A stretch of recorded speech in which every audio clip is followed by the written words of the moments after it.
Sahana Vavatu Sahana Bhunaktu Saha Viryam Karavavahe Tejasvinavadhitamastu ma vidvishavahe. Om Shanti Shanti Shanti. Om Shri Paramatmane Namaha. Shuklam Bharadharam Vishnum Shashivarnam Chaturbhujam Prasannavadanam Dhyayet Sarvavignopashantaye. Shri Vaishampanayuvacha Shrutva Dharmana Sheshena Pavanani cha Sarvashaha Yudhishtira Shantanavam Punareva Vyabhashata. Yudhishthira vacha kimekam devatam loke kim vapyekam parayanam stuvantaham kamarachantaha prapnuyurmanavashubham ko dharma sarvadharmanam bhavatah paramo matah kim japan muchyate jantu janma sansara bandhanat. Bhishma vacha jagat prabhum devadevam anantam purushottamam suvannama sahasrena purusha sadattotitaha. Tamevam charchayan nityam bhaktya purushamavyayam dhyayan stuvannamasyamscha yajamanastamevacha. Anadinidhanam Vishnum Sarvalokamaheshwaram Lokadhyaksham Stuvannityam Sarvaduhatigo Bhavet. Abrahmanyam sarvadharmagnyam lokanam kirtivardhanam lokanatham mahadbhutam sarvabhutabhavotbhavam. Esha me sarvadharmanam dharmodhikatamo mataha yad bhaktya pundarikaksham savirharchenarasada. Paramam yo mahattijjaha paramam yo mahattapaha paramam yo mahatbrahma paramam yafarayanam. Pavitranam pavitram yo mangalanam cha mangalam devatam devatanam cha bhutanam yo vyayafita. Yatas sarvani bhutani bhavantyadi yugagame yasmischa pralayam yanti punareva yugakshaye. Tasya loka pradhanasya jagannathasya bhupate Vishnur nama sahasram me shrinu papa bhayapaham. Yani namani gaunani vikhyatani mahatmanaha Rushibhih parigitani tani vakshyami bhutaye. Rushirnamnam sahasrasya veda vyaso mahamunihi chandon shtuptata devo bhagavan devaki sutaha. Amritam shrudbhavo bijam shaktir devaki nandanaha Trisama hrudayam tasya shantyarthe viniyojyate. Vishnum Jishnum Mahavishnum Prabhavishnum Maheshwaram Anekarupa Daityantam Namami Purushottamam.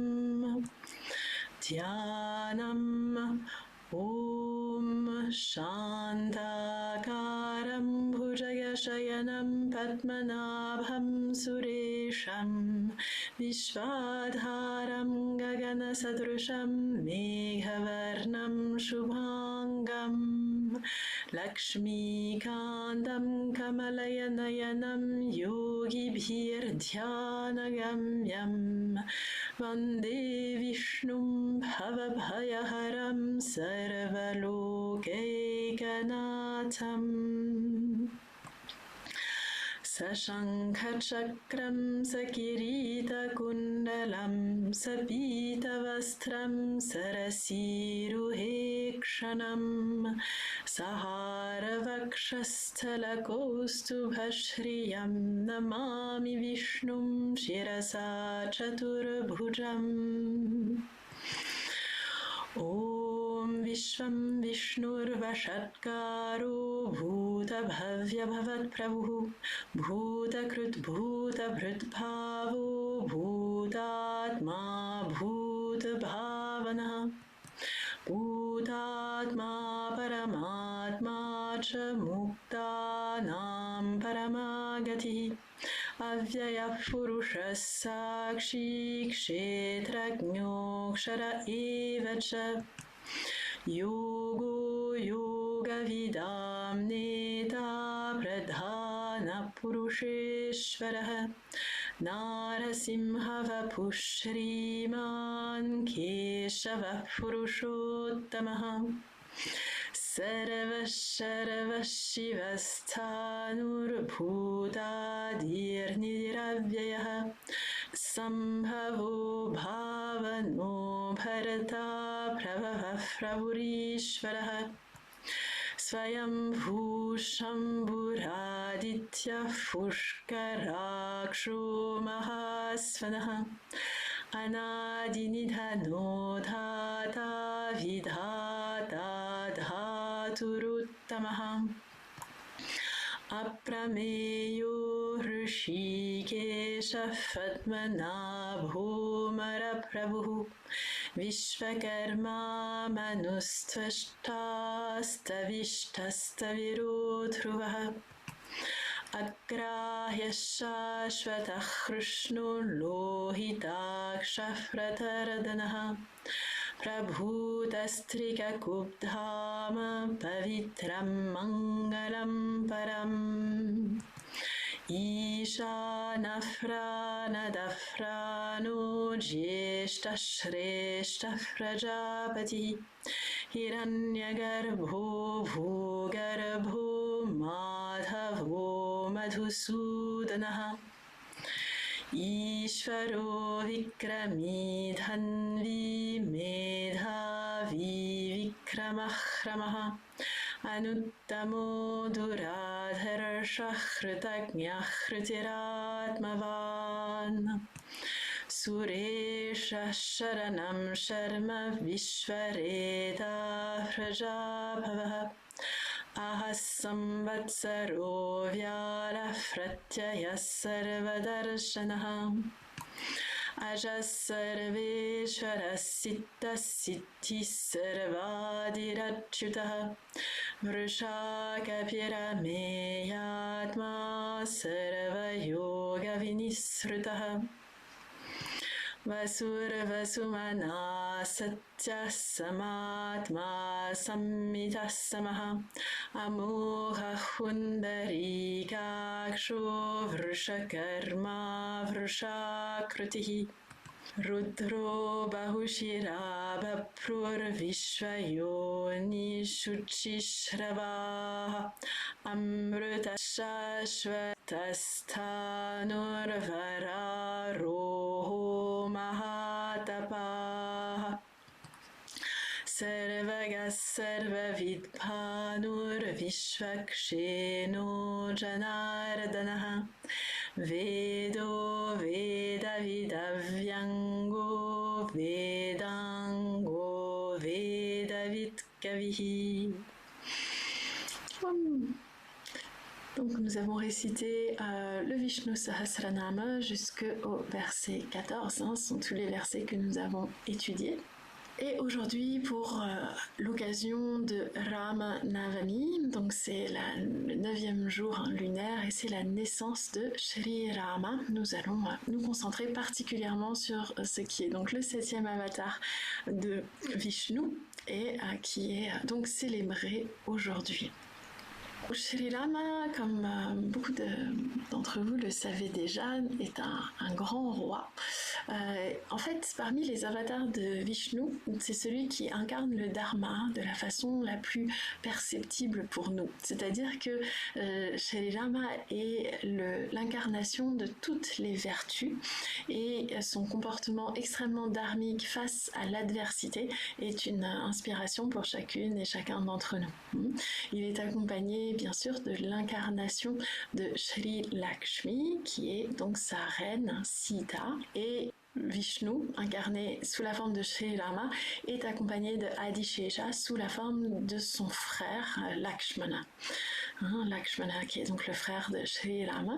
Et enfin, peut-être aussi connu que Shri Rama, voire même peut-être encore plus connu, et Hanumanji, donc Hanuman qui est celui qu'on appelle le dieu à tête de singe. C'est un Vanara, c'est une forme qui n'est pas vraiment humaine, c'est le chef d'un groupe justement donc de singes, et il va aider Shri Rama dans ses aventures qui sont racontées dans le Ramayana.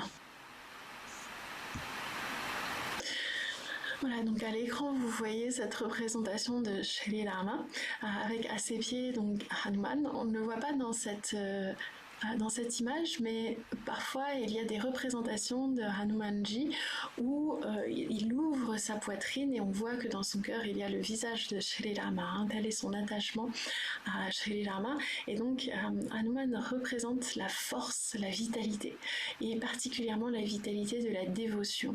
C'est le karma yogi par excellence, il consacre entièrement sa vie à Shri Rama. Et Shri Rama, sur cette image, on le voit, porte un arc, donc c'est un arc qui s'appelle Kodanda, c'est l'arc de Shri Rama qui est un archer exceptionnel. Il manie cette arme de façon parfaite et donc il atteint toujours son but. D'ailleurs, on voit les flèches qui dépassent de son carquois. Et comme Vishnu et comme Sri Krishna, il porte un vêtement jaune, le jaune étant sa couleur de prédilection. Il est accompagné à sa gauche de Sitaji, donc l'incarnation, comme je vous le disais, de Lakshmi. D'ailleurs, elle porte un lotus, elle tient un lotus dans sa main gauche. Et d'ailleurs, on va célébrer la naissance de Sitaji dans environ un mois. Et il y a quelques semaines, on a aussi célébré la naissance de Hanuman Jayanti. Donc, toutes ces divinités sont fortement associées au soleil dans cette incarnation, au printemps, au soleil, à la reprise de la vitalité et de la fertilité. Et puis à la droite de Shri Rama, nous voyons donc son frère Lakshmana qui est également un archer et qui est également son fidèle dévot. Et donc ces trois personnages sont habituellement représentés ensemble. Shri Rama donc représente le yogi, celui qui est parfaitement établi dans sa véritable nature et qui, malgré les épreuves de la vie, parvient toujours à rester fermement établi dans le dharma, sans aucun compromis. Et il est accompagné de celle qu'on peut appeler sa Shakti, celle qui représente l'énergie du monde, la prospérité absolue, à savoir donc Sita. Je vais un petit peu partager avec vous des anecdotes de la vie de ces personnages. On va regarder ça ensemble. J'ai reçu une question, donc pourquoi a-t-il la peau bleue ? Il a la peau bleue parce que c'est ainsi que sont souvent représentées les divinités. Le bleu évoque le ciel, évoque donc l'aspect infini du divin. Mais effectivement, Shri Rama n'est pas toujours représenté avec la peau bleue. c'est plutôt Shri Krishna, hein, dont le nom veut dire sombre, et dont il est dit que la peau ressemble à enfin la couleur de sa peau ressemble à celle de nuages d'orage, de nuages de pluie. Donc une couleur sombre et qui peut virer sur le violet. Shri Rama est le fils d'un roi qu'on appelle donc le roi Dasharatha. Le roi Dasharatha fait un grand sacrifice qui lui permet d'obtenir 4 fils. C'est ainsi que les personnes très vertueuses obtiennent une descendance. C'est à travers des sacrifices, des grands rituels védiques au feu. Il y avait une question aussi, est-ce qu'on l'appelle Rama? Ou est-ce qu'on dit Ram, hein? Vous connaissez sans doute le mantra Hare Ram, Ram Ram, Hare Hare, Hare Krishna, Krishna Krishna, Hare Hare. Hein, ce mantra. Très souvent on dit Hare Ram. Hein? En hindi on va dire Ram et en sanskrit on va dire Rama. Donc si vous voulez être vraiment très exact par rapport au sanskrit, vous direz Ram. Rama. Avec donc un A.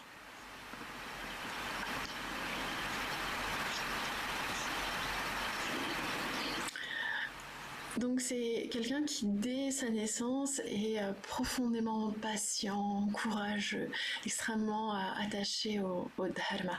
Et il a pour gourou un rishi qui s'appelle Vishvamitra, et il est donc extrêmement bien entouré dès sa jeunesse. Non seulement il est très dharmique de nature, mais en plus il accède à une éducation de grande qualité. Et puis il y a donc un royaume où une princesse qui s'appelle Sita doit choisir un époux. Et donc, comme cela est de coutume pour les familles de guerriers, il est proposé un grand concours où la personne qui arrive à soulever un arc extrêmement lourd, surnaturellement lourd, seule cette personne va pouvoir remporter la main de la princesse. Et donc, Rama réussit ce concours là où tous les autres échouent, et Sita donc le choisit, elle décide de l'épouser. Et finalement, au moment où il va être couronné roi, donc dans la ville, le royaume de Ayodhya, qui existe en Inde encore aujourd'hui, il va y avoir un drame. Il y a une reine qui s'appelle Kaikeyi, qui est aussi l'épouse de Dasharatha, et cette reine va exiger que ce soit son fils à elle qui devienne roi, et que Rama s'exile dans la forêt. Alors il faut imaginer que pour un prince, aller dans la forêt, c'est presque comme une sentence à mort. On ne sait pas ce qui va lui arriver. Et le roi Dasharatha est complètement effondré, mais il accepte, malgré les tentations. Lakshmana lui dit qu'il n'est pas obligé, si je me souviens bien, d'accepter, mais finalement il accepte et il décide de partir en exil tout seul, mais il est malgré lui suivi par sa reine Sita et son frère Lakshmana. Et sur son chemin, c'est quelqu'un d'extrêmement populaire, Sri Rama, et donc sur son chemin, lorsqu'il traverse la ville d'Ayodhya pour se rendre dans la forêt, tous les villageois sortent et tout le monde est en deuil.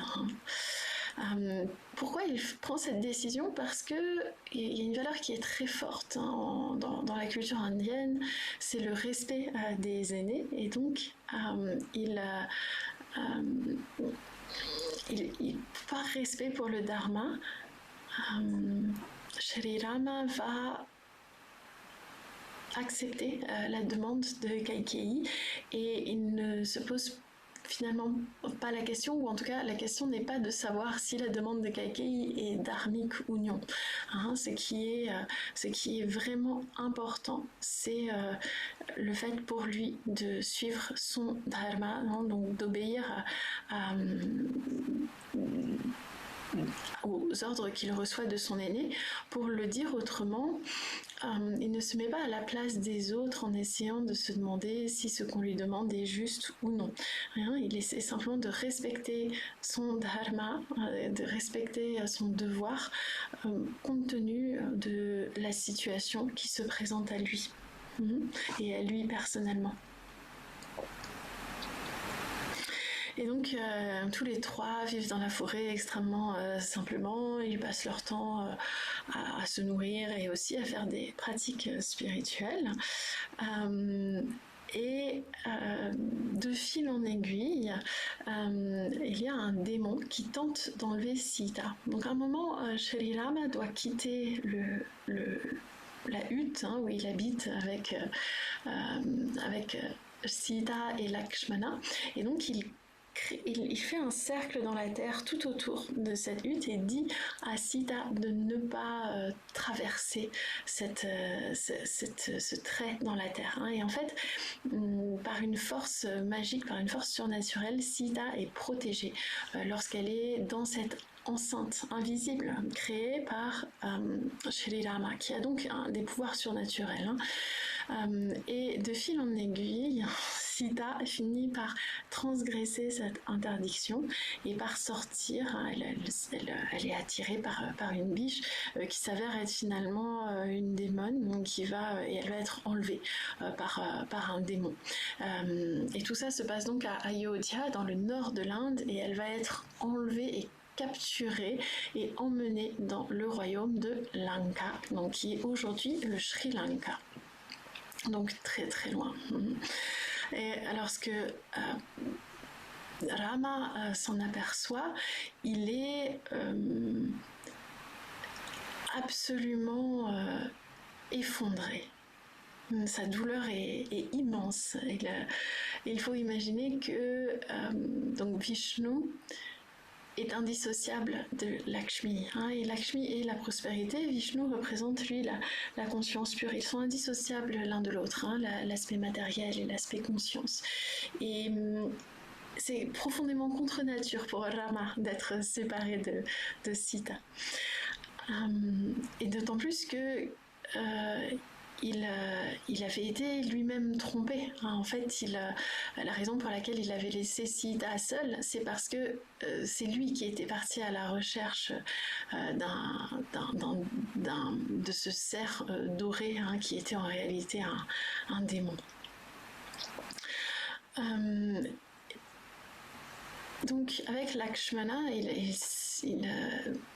il cherche des indices et il finit par rencontrer donc Hanuman.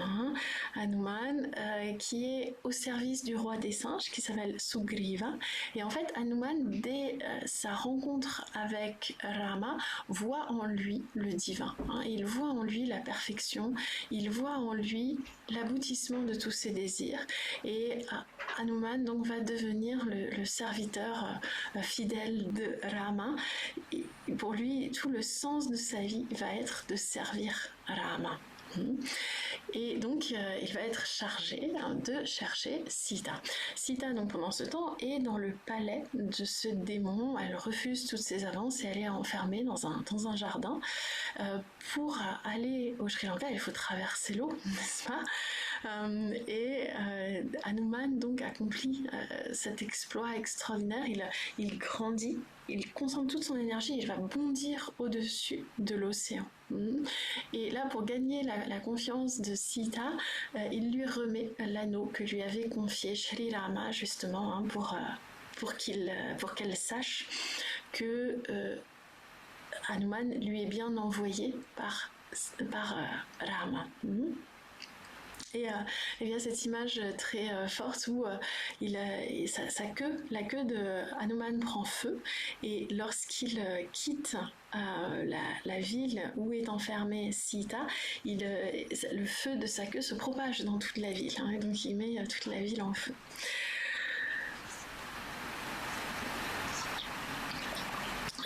Et à ce moment-là, donc Rama, aidé par les singes notamment, construit un pont vers Lanka.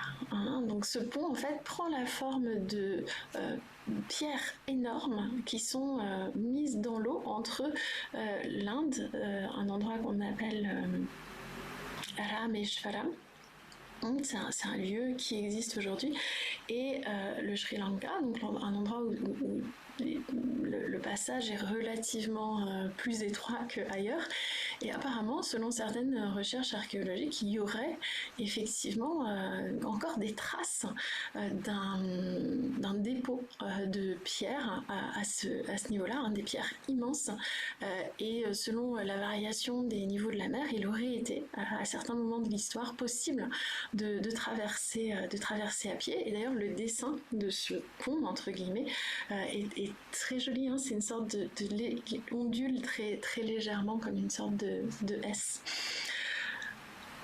Donc tout ça, ça nous invite quand même à se poser la question de l'historicité de ces événements, d'autant plus qu'en sanskrit, on parle ici de itihasa, et itihasa, souvent, ça a été traduit par le mot mythe, mais en fait, itihasa, en sanskrit, ça signifie que cela était ainsi. Donc ça signifie que c'est un récit historique. Bon, qu'en penser, je ne sais pas, c'est sûr que les singes volants qui parlent, c'est rare, mais voire impossible. À ma connaissance, c'est impossible. Mais peut-être que c'est aussi une caricature, peut-être que Hanuman n'était pas un singe, je ne sais pas. Toujours est-il que donc Rama et ses alliés construisent ce pont vers Lanka et Lakshmana notamment combat et il est gravement blessé. Il est sur le point de mourir. Et à ce moment-là, Hanuman dit « Moi, je vais trouver le médicament dont Lakshmana a besoin. » Et il vole jusqu'à une montagne où on lui a indiqué qu'il trouverait le médicament indispensable pour Lakshmana. Et lorsqu'il arrive sur cette montagne, il ne trouve pas cette plante. Donc que fait Hanuman? Il prend la montagne et il la transporte jusqu'au champ de bataille. Voilà, ce qui permet donc de sauver Lakshmana instantanément.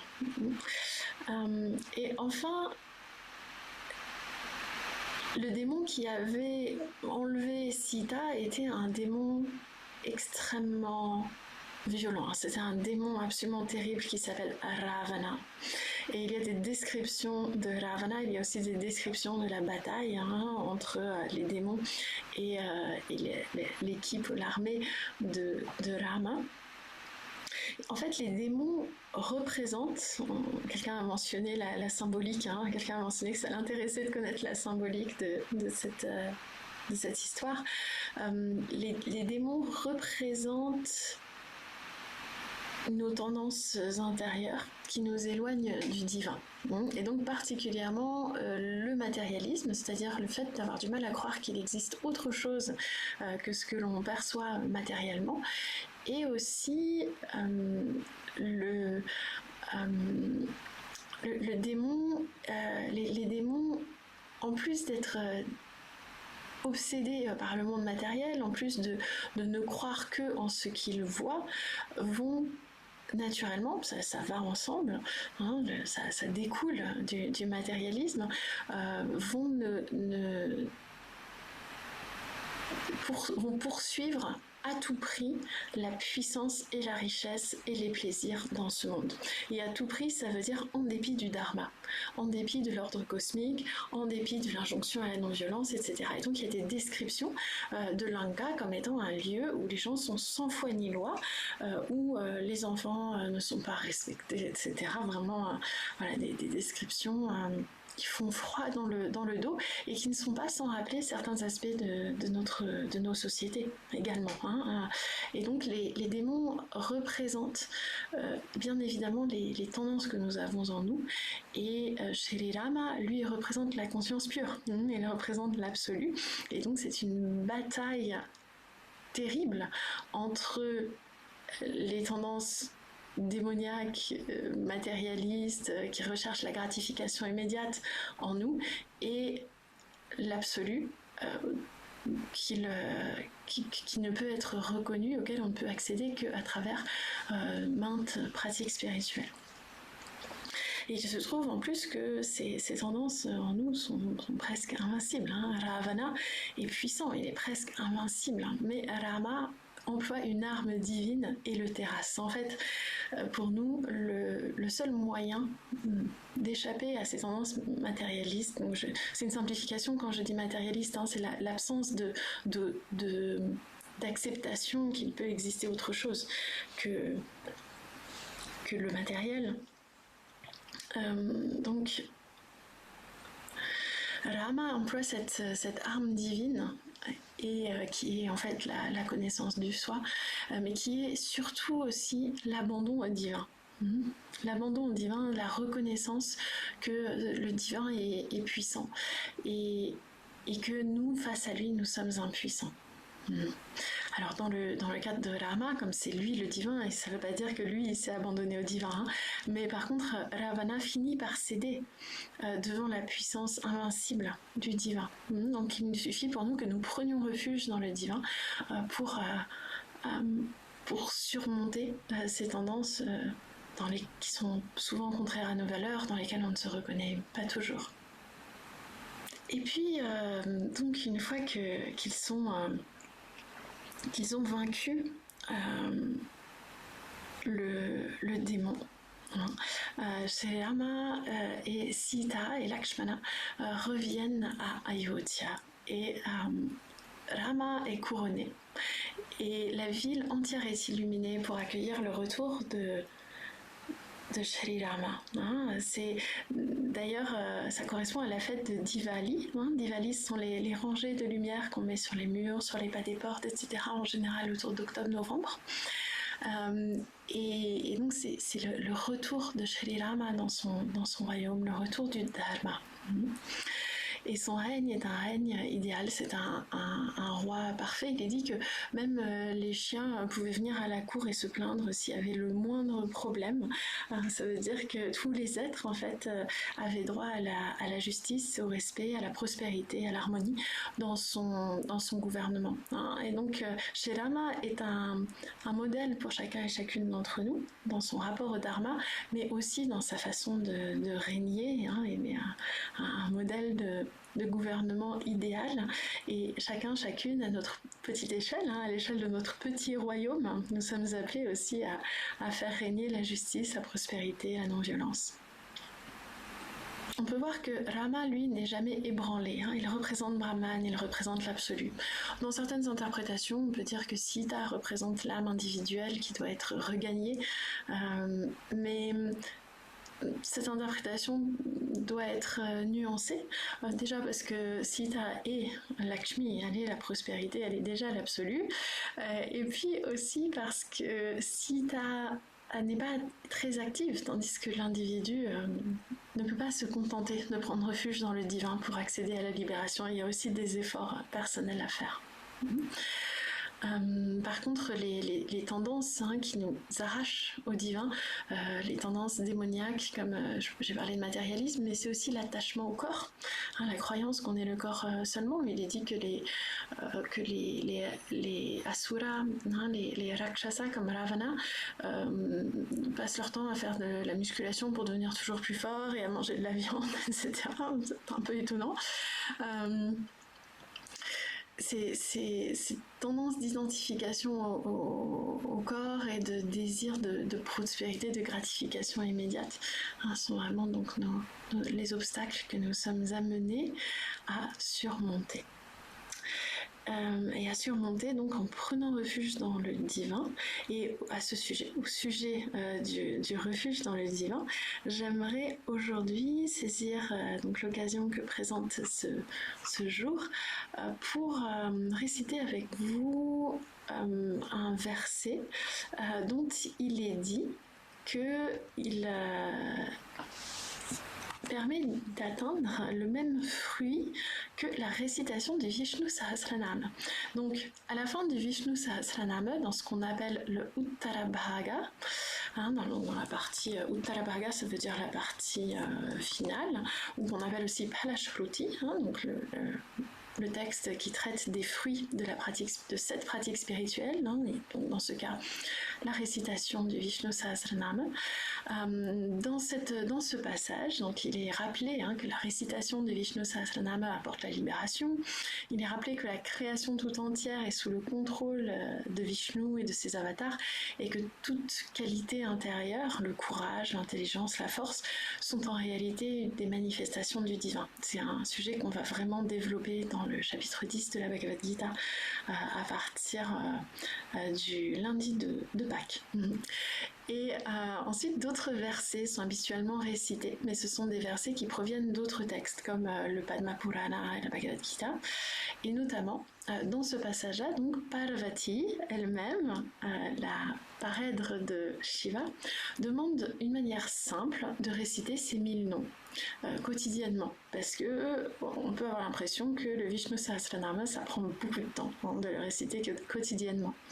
Et donc voici la réponse. La réponse, donc c'est ce verset qui est aussi une forme de mantra à réciter quotidiennement, est-il dit. Et ce verset est donné par Ishvara lui-même. Dans le Vishnu Sahasranama, il est dit Ishvara Uvacha. Et donc Ishvara parla, Ishvara dit, et c'est Shiva lui-même ici qui est désigné par le mot Ishvara. Donc, je partage avec vous dans le chat ce verset. Je vais le réciter une première fois, donner la traduction, et ensuite on va le réciter ensemble. Je le mettrai à l'écran. Je partagerai mon écran avec vous. Shri Rama Rama Rameti Rame Rame Manorame Sahasranama Tattulyam Rama Nama Varanane. Donc dans ce verset, il est question de Shri Rama Rama Rama Iti. Si on récite ainsi le nom de Shri Rama, Shri Rama Rama Rama, c'est un verset qui est à la première personne, Ramé, Ramé, je me délecte, je suis ravie, ainsi par la récitation de ce mot, du mot de Rama, donc je me délecte, Ramé. En quoi? En Shri Rama. Ramé, Ramé. Ramé, je me délecte, et Ramé en Shri Rama.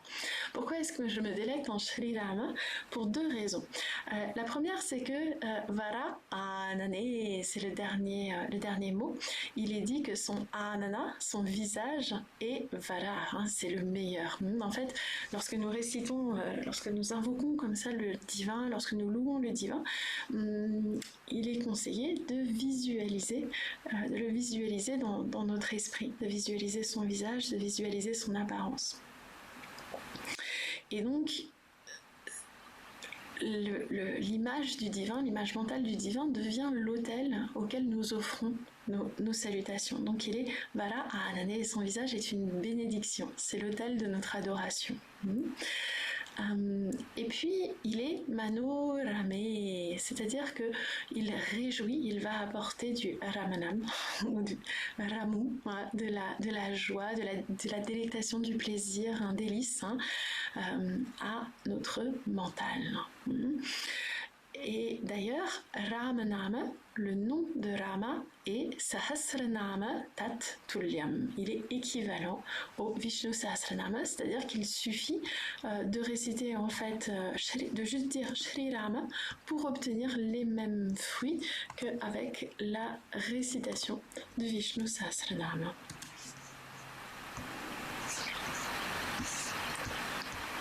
Donc un verset qui est précieux pour nous.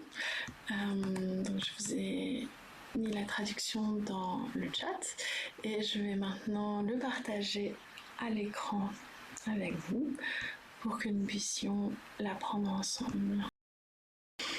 Shri Rama Rama Rameti Shri Rama Rama Rameti Rame Rame Manorame Rame Rame Manorame Sahasranama Tattulyam Sahasranama Tattulyam Ramanama Varanane Ramanama Varanane. Donc vous voyez avec les allitérations, hein, il y a quelque chose de très puissant, de très particulier dans ce verset. Il y a 2 fois le mot ramé, mais la première fois le A est bref, ramé, et donc le E est long comme d'habitude, et la deuxième fois le A est long, hein, ramé, ramé. D'accord? Donc soyez vigilants, vigilantes pendant la récitation. On peut le réciter ensemble 2 fois. Shri Rama Rama Rameti Rame Rame Manurame Sahasranama Tattulyam Ramanama Varanane. Shri Rama Rama Rameti Rame Rame Manurame Sahasranama Tattulyam Ramanama Varanane. Et à la suite de cela, donc, il y a d'autres versets qui sont récités. Déjà, c'est 2 versets de la Bhagavad Gita.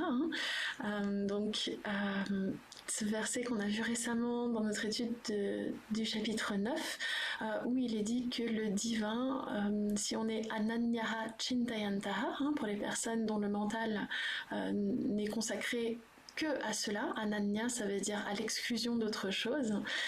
Donc le mental est consacré uniquement à Maam, c'est Shri Krishna qui parle ici à la première personne. C'est pour ces personnes-là qui pari upasate, ye janaha, ces personnes-là qui pari upasate, qui me voient partout, tesham, pour ces personnes qui sont nitya abhiyuktanam, qui sont toujours attachées à moi, yoga kshemam vahami aham, je m'occupe, vahami aham, du yoga, c'est-à-dire de l'obtention, et de kshema, c'est-à-dire de la préservation des possessions. Et ensuite, il est répété ce verset 8 du 4e chapitre, ce verset qui est très connu, où Shri Krishna déclare que pour la protection, le paritranaya, la protection des sadhus, des bonnes personnes, et pour la destruction, vinashaya, cha dushkritam, la destruction des personnes qui font le mal, pour le dharma tapana artha, donc dans le but du maintien du dharma, sambhavami, yuge yuge, je m'incarne d'âge en âge dans chaque yuga.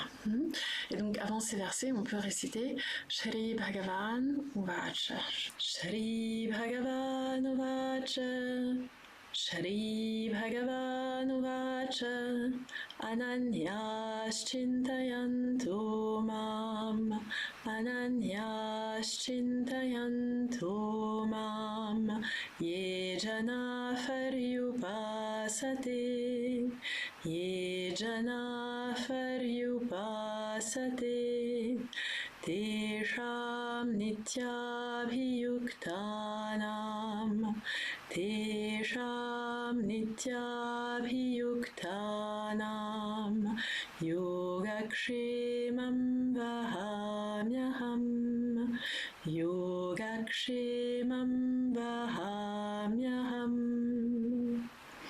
Paritranaya Sadhunam, Paritranaya Sadhunam, Vinashaya cha dushkritam, Vinashaya cha dushkritam, Dharma sansthapanarthaya, Dharma sansthapanarthaya, Sambhavami yuge yuge, Sambhavami yuge yuge. Ensemble. Shri Bhagavan Uvacha, Ananyas Chintayanto Mam, Ye Jana Faryupasate, upasate tesham nityabhiyuktanam yogakshemam vahamyaham paritranaya sadhunam vinashaya cha dushkrutam dharma sansthapanarthaya sambhavami yuge yuge kayena vacha manasendriyerva buddhyatmana va prakriti svabhavat karomi yadyat sakalam parasmai narayanayeeti samarpayami. Ce verset avec Shri Ram Ram Rameti, ces deux versets-là, vous pouvez vraiment les inclure dans votre sadhana quotidienne. Hein. Ce sont des versets extrêmement intéressants, extrêmement puissants.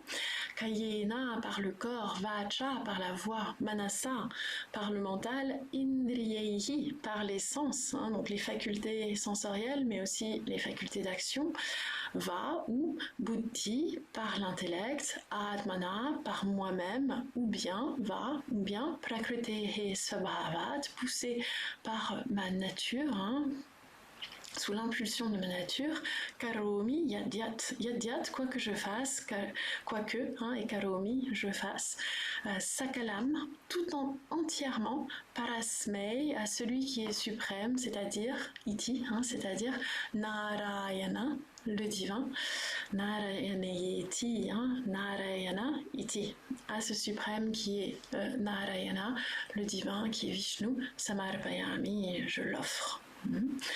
Donc c'est un verset très orienté Karma Yoga, et à la fin on dit Om Tat Sat, qui signifie ainsi soit-il. On verra au chapitre 18 de la Bhagavad Gita qu'il est conseillé après tout acte auspicieux de dire Om Tat Sat, hein, qui permet donc de combler les défauts dans nos actions, dans nos œuvres.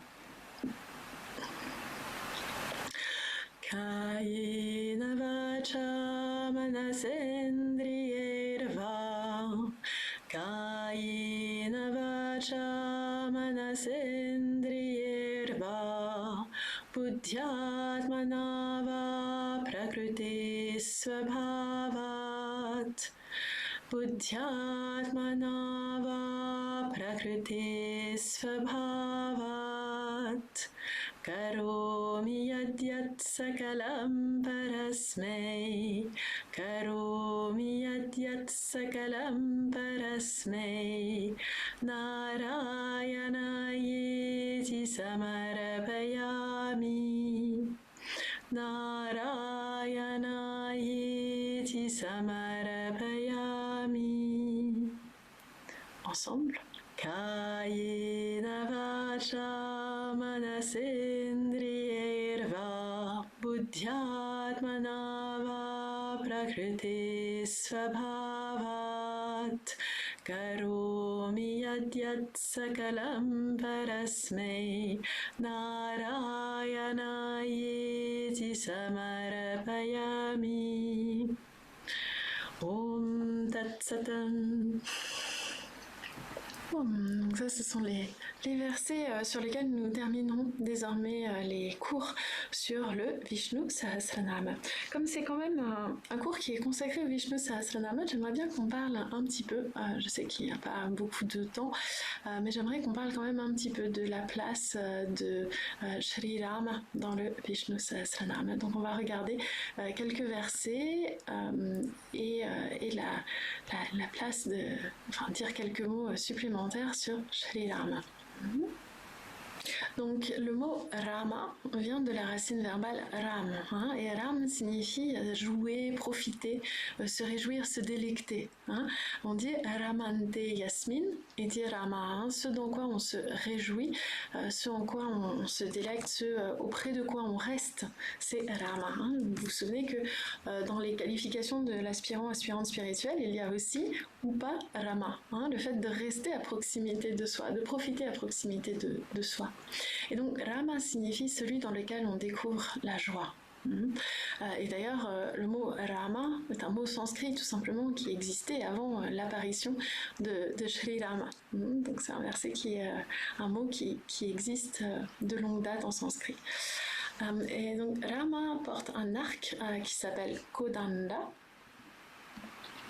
Et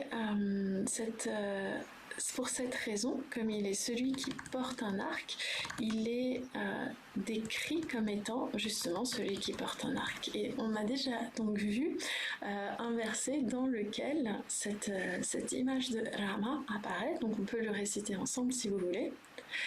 Ishvaro vikrami dhanvi medhavi vikramah Anuttamo duradharsha kritagnya kritiratmavan.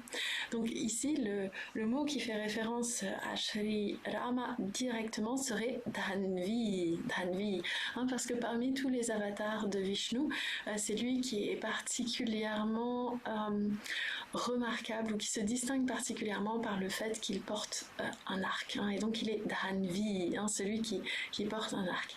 Il est bien entendu que Rama est également Ishvara, il est également ce Seigneur omnipotent. Il est également Vikrami, celui qui a une force intérieure, qui est le courage. Il est aussi Medhavi, celui qui est cultivé, qui est à la connaissance de nombreux arts, de nombreuses sciences védiques. Il est Vikrama. Celui qui nous permet de traverser le mouvement, de traverser le samsara et d'accéder à l'autre, d'accéder au rivage qui est le soi, qui est la connaissance de Brahman. Il est Krama, il apparaît aussi comme étant l'ensemble de la création. Il est Anuttama, il n'y a rien qui le surpasse. Il est Duradharsha, personne ne peut le vaincre. Il est Krutagnya, il connaît tout ce qui est Kruta, tous les actes, et il est Krutir Atmavan, il est lui-même Krutihi, l'accomplissement. Donc il est à la fois celui qui connaît l'accomplissement, c'est-à-dire celui à qui sont destinés tous les actes, et il est le but également. D'ailleurs, il est Atmavan, c'est-à-dire il est établi en lui-même. Mais il y a d'autres versets dans lesquels il est question ou qui font référence de façon plus ou moins lointaine à Sri Rama. Donc je propose qu'on voit ensemble ce verset ici où Sri Rama est mentionné par son nom. Ramo viramo virataha Ramo viramo virataha Margo neyo nayo naya Margo neyo nayo naya Vira shaktimatam shreshtaha Vira shaktimatam shreshtaha Dharmo dharmaviduttamaha Dharmo dharmaviduttamaha. Ensemble. Ramo viramo virataha Margo neyo nayo naya Vira shaktimatam shreshtaha Dharmo dharmaviduttamaha. Et Ramaha, Ramaha devient Ramo lorsque il est suivi, donc lorsque ce Visarga, à la fin de Ramaha, est suivi du son V. Donc ce sont les liaisons sanskrites qui fonctionnent ainsi. Donc voyons ensemble ce verset. Ramaha, donc c'est celui qui est éternellement dans la félicité. C'est l'absolu que veulent atteindre tous les yogis. Ramande yoginaha yasmin nityananda chidaratmani iti ramapadena etat param brahma bhidiyate. Donc ce que désigne le mot Rama, c'est param brahma. Donc c'est le but de tous les yogis qui qui se délectent en Shri Rama. Et c'est la félicité, Nityananda Chidatmani. Les yogis se délectent ou sont établis dans la félicité éternelle du soi qui est conscience pure. Nityanande Chidatmani. Ramante yoginaha yasmin, nityanande chidatmani. Les yogis sont ravis ou se réjouissent, se délectent de la félicité éternelle qui est le soi, qui est conscience pure. Et donc ça, c'est indiqué par Ramapada, par le mot Rama. Et c'est cet aspect-là de Brahman, de la réalité absolue, qui est indiqué par le mot Rama. Et d'ailleurs, par rapport au mot Dhanvi, je voulais évoquer un mantra de la Mundaka Upanishad, qui est un mantra extrêmement connu. Dès qu'on parle d'archer ou de flèche en connexion avec le Vedanta, pour les personnes qui ont étudié le Vedanta, ça évoque immédiatement ce mantra de la Mundaka Upanishad. Donc c'est le mantra, le 4e mantra du 2e chapitre de la 2e section de la Mundaka Upanishad. Pranavo dhanusharo hyatma brahmatad lakshamuchyate apramatte navedhavyam sharavatanmayo bhavet. Donc ce mantra nous parle de Pranava. Pranava, vous le savez sans doute, c'est un des noms de Om. Donc Om s'appelle aussi le Pranava. Et Pranava, donc c'est le Dhanu, c'est l'arc. L'arc représente le Om. La personne qui m'avait demandé la symbolique, l'arc représente le Om. Et donc, Shri Rama, il est toujours avec l'arc. Et c'est avec l'arc qu'il va transpercer le démon. Donc, Om est l'arc. Et quelle est donc la flèche? Qu'est-ce que la flèche? Que représente la flèche? Sharaha hi atma. Et donc, la flèche, c'est soi-même, c'est le mental. C'est pas le soi, c'est le mental. Donc, avec Om va venir propulser le mental. Et plus le mental est acéré, plus le mental est ferme, mieux il va atteindre sa cible. Et quelle est la cible justement? Brahma tad lakshyam uchyate. Lakshya, ça signifie la cible. Brahman, et donc ici, Lakshya est la cible, et Tal Laksham, en fait, ça veut dire Tat Laksham. Donc cette cible, c'est Brahman. On dit que la cible, c'est Brahman. Donc le mental, acéré, rendu ferme par les pratiques spirituelles, est propulsé par Om dans Brahman. Apramattena Vedhavyam. Donc, il faut l'atteindre, Vedhavyam, il faut atteindre cette cible. Comment? Apramatena, c'est-à-dire sans la moindre négligence. Donc, avec un esprit qui est très concentré. Donc, il faut être dans une attitude de vigilance intérieure très importante pour atteindre cette cible. Sharavat tanmayaha bhavet.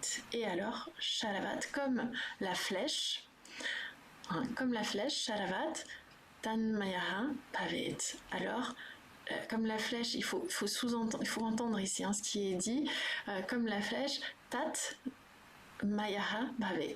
Alors, cela devient tanmaya. Et tanmaya, ça signifie de la même nature que. Ici, maya, ça veut dire composé de ou de la même nature que quoi? Que tat. Alors le mental devient de la même nature que Brahman, de la même façon que la flèche fait un avec la cible. Donc ça, c'est l'importance de cette symbolique de la flèche et de l'arc.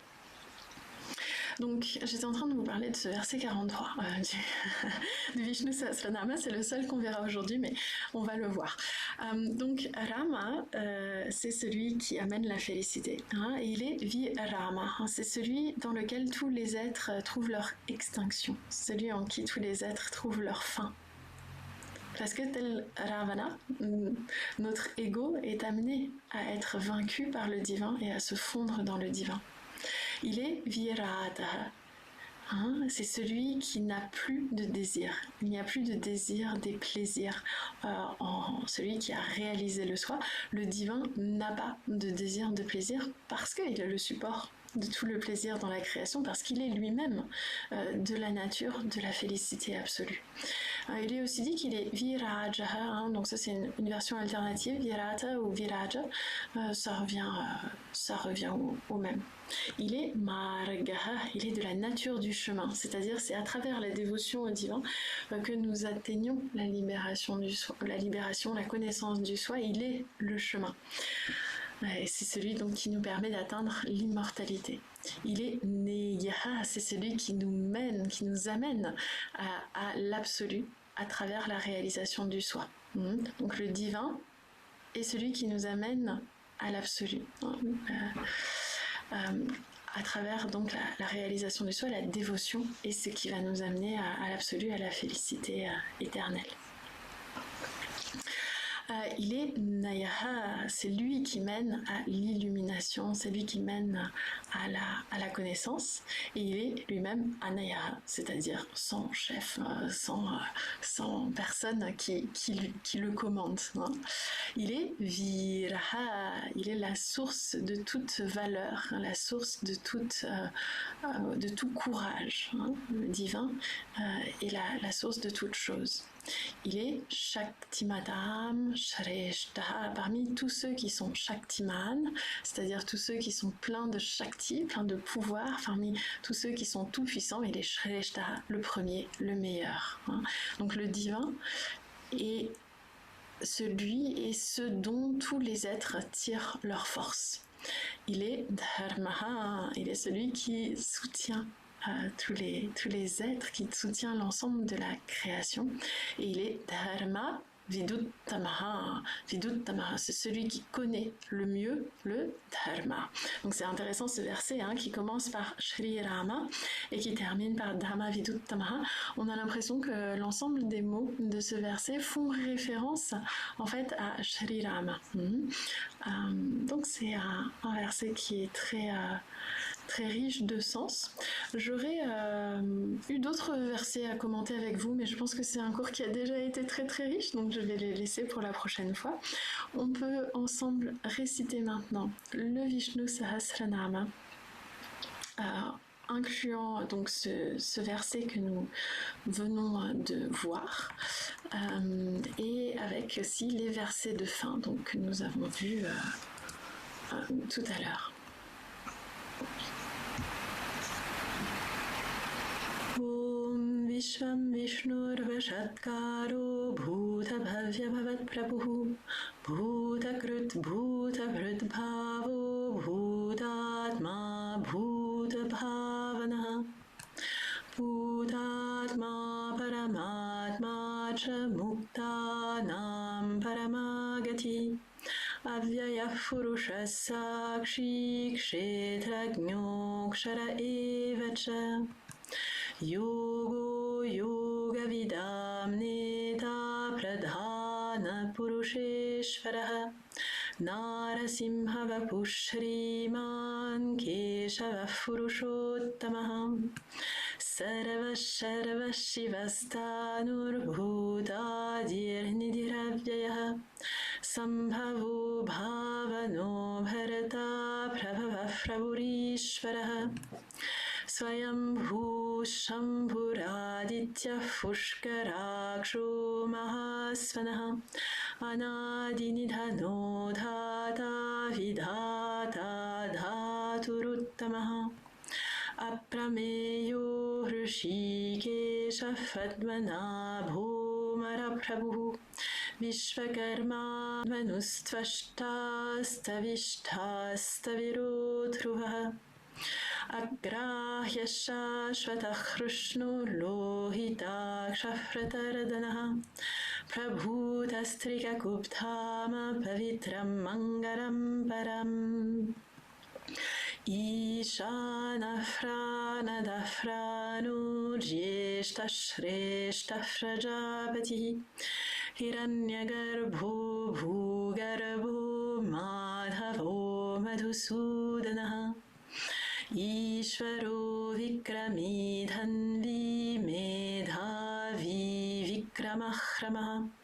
Anuttamo duradharsha hritagnyah hritiratmavan Suresha sharanam sharma vishvareta prajabhava Ahasam vatsaro vyala pratyaya sarvadarshana Ajasarveshvara siddha siddhira sarvadirachyutah Vrishakapirameyaatma sarva yoga vinisrutah Vasurvasumana satya samatma sammitas samaha Amoha pundarikakshu vrushakarma vrushakrutihi Rudro bahushira baprur vishvayoni shuchishravah Amrutashaashvatasthanurvara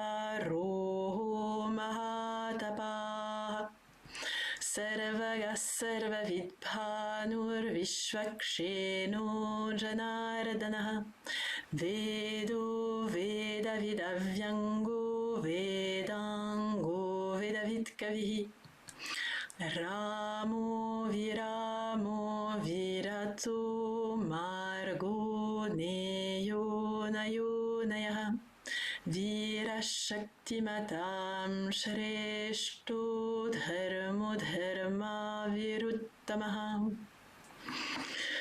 Shri Rama Rama Rameti Rame Rame Manorame Sahasranama Tattulyam Rama Nama Varanane Shri Bhagavan Uvacha Ananya Shintayanto Mam Ye Jana Paryupasate Tesham Nityabhiyuktanam Yogakshemam Vahamyaham Paritranaya Sadhunam Vinashaya Chadushkrutam Dharma Sansthapanarthaya Sambhavami Yuge Yuge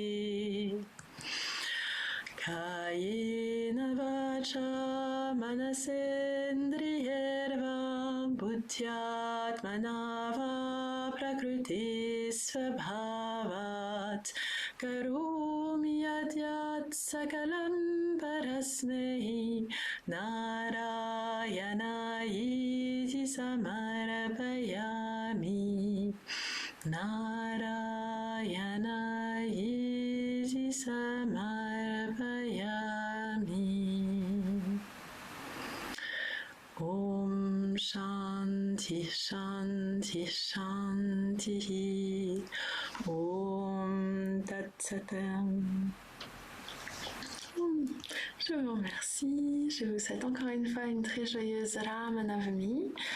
Et peut-être à la prochaine fois, s'il y a des personnes qui souhaitent faire des contributions, c'est très apprécié. N'hésitez pas à m'écrire un email pour que je vous transmette le RIB. Sinon, il y a l'OASO aussi. Et bonne soirée, bonne fête. Merci beaucoup, Sophie. Merci Edith.